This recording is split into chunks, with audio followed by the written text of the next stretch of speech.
श्री स्वामी समर्थ. स्वामी महाराज तुमच्या सर्व चांगल्या इच्छा पूर्ण करो ही स्वामींच्या चरणी प्रार्थना करते आणि आजच्या या नवीन व्हिडिओला सुरुवात करते.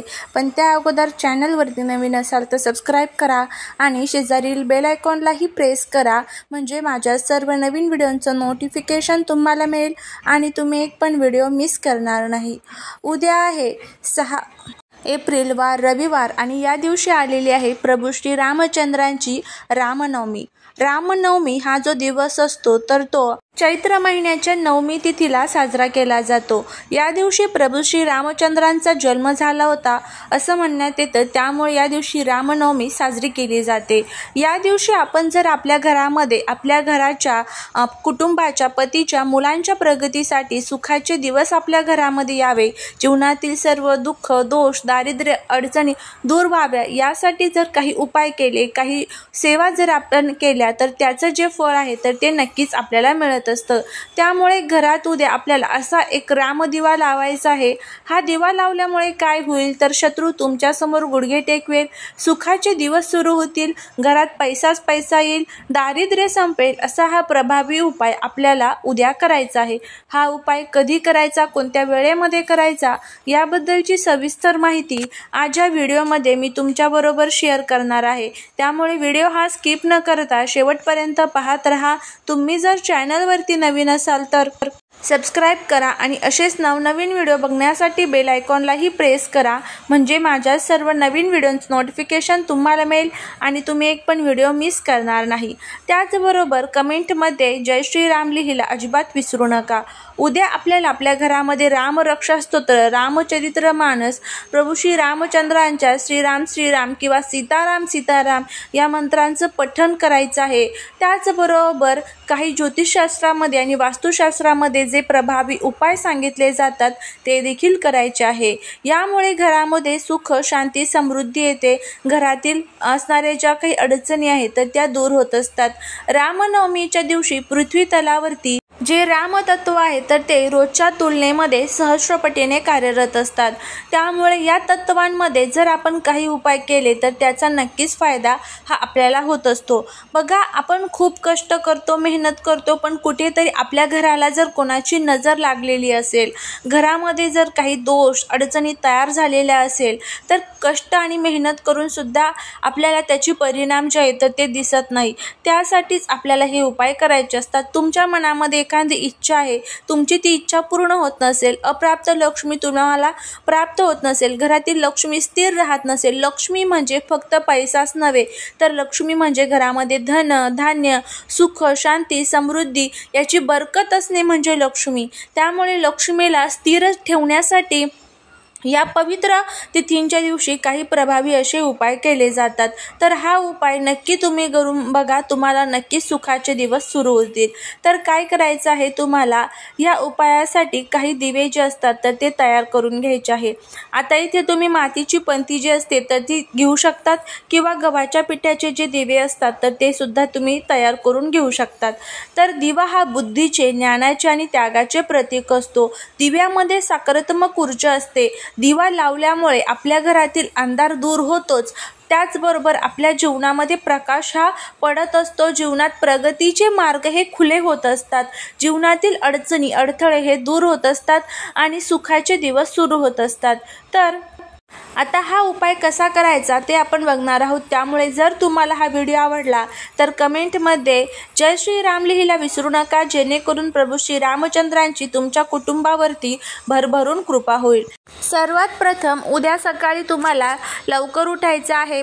प्रभू श्री रामचंद्रांचं, माता सीता आणि हनुमंतरायांचं तुम्हाला दर्शन घ्यायचं आहे, म्हणजेच त्यांचं स्मरण करायचं आहे. नंतर आंघोळीसाठी जायचं आहे, स्वच्छ आंघोळ करायची आहे. पिवळ्या कलरची वस्त्र परिधान करता आली तर आवर्जून परिधान करायचे आहे. आपली रोजची जी देवपूजा असते तर ती करून घ्यायची आहे.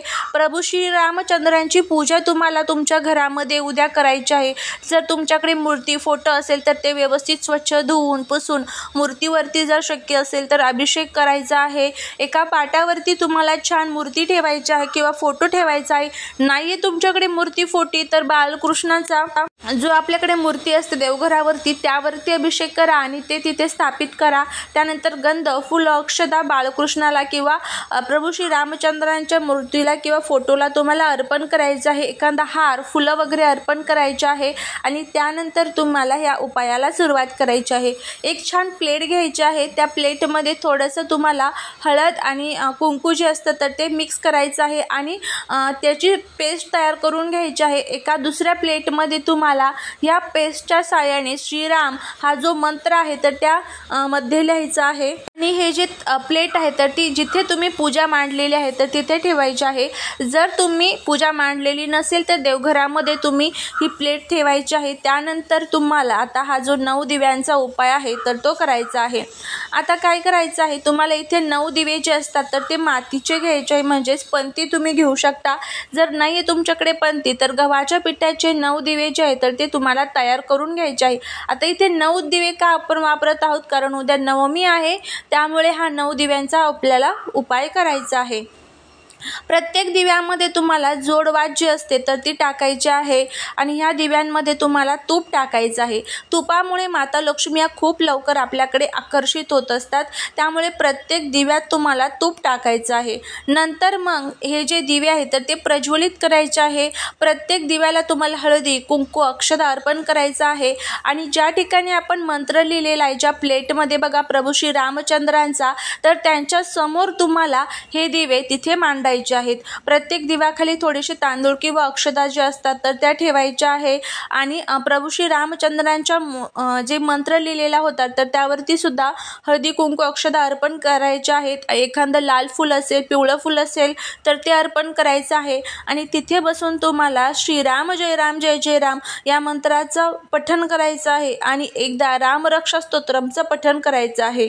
या 2 सेवा तिथे झाल्या की त्यानंतर तुमच्या मनातील जी काही इच्छा असेल किंवा जे काही अडचणी तुमच्या जीवनामध्ये तुम्हाला येत असेल तर त्या सर्व अडचणी तुम्हाला तिथे व्यक्त करायच्या आहे आणि नंतर तुम्हाला हे दिवे परत उचलायचे आहे, ताटामध्ये ठेवायचे आहे आणि अयोध्येच्या दिशेला तोंड करायचं आहे। आपल्यासमोर साक्षात प्रभू श्री रामचंद्रांची मूर्ती आहे असं आपल्या मनामध्ये धरायचं आहे आणि अयोध्येला तोंड करून तुम्हाला हे जे दिवे आहेत तर त्यांनी प्रभू श्री रामचंद्रांना ओवाळायचं आहे। नंतर हे दिवे उचलायचे आहे आणि तुमच्या घरामध्ये जिथे तुळस आहे तर त्या तुळशीसमोर हे दिवे तुम्हाला ठेवून द्यायचे आहे। अशा पद्धतीने आपल्याला हा उपाय करायचा आहे। नंतर दिवे थंड झाले की परत तुम्ही घरामध्ये यूज करू शकता। जर दिव्यात तुम्ही गव्हाच्या पिठाचे तयार केलेले असेल तर त्यातल्या वाती काढून घ्यायच्या, निर्मल्यात टाकायच्या आणि जे पीठ आहे तर ते एकत्र करायचं आणि त्यात थोडीशी साखर टाकून गाईला खाऊ घालायचं किंवा एखाद्या झाडाखाली तुम्ही टाकून देऊ शकता, कचऱ्यात टाकू नका। तर अशा पद्धतीने तुम्हाला दिव्यांचा हा जो एक उपाय आहे तर तो करायचा आहे। अगदी साधा सोपा उपाय आहे। तुम्ही जर हा उपाय केला तर याचे खूप छान छान अनुभव तुम्हाला येतील। कितीही त्रास असू द्या जीवनातील, सर्व त्रास दूर होतील, आयुष्यात सोन्याचे सुखाचे दिवस सुरू होतील, घरात पैसा येऊ लागेल, दारिद्र्य संपून जाईल आणि त्याचबरोबर ज्या काही मनातील कठीण इच्छा आहेत तर त्या देखील पूर्ण होतील। तर असा हा उपाय नक्की करा। झालेली सेवा ही महाराजांच्या चरणी रुजू करते। व्हिडिओ जर आवडला असेल तर लाईक, शेअर आणि सबस्क्राईब करायला विसरू नका। भेटूया पुढच्या एका छानशा नवीन व्हिडिओत एका नवीन माहितीसोबत। श्री स्वामी समर्थ।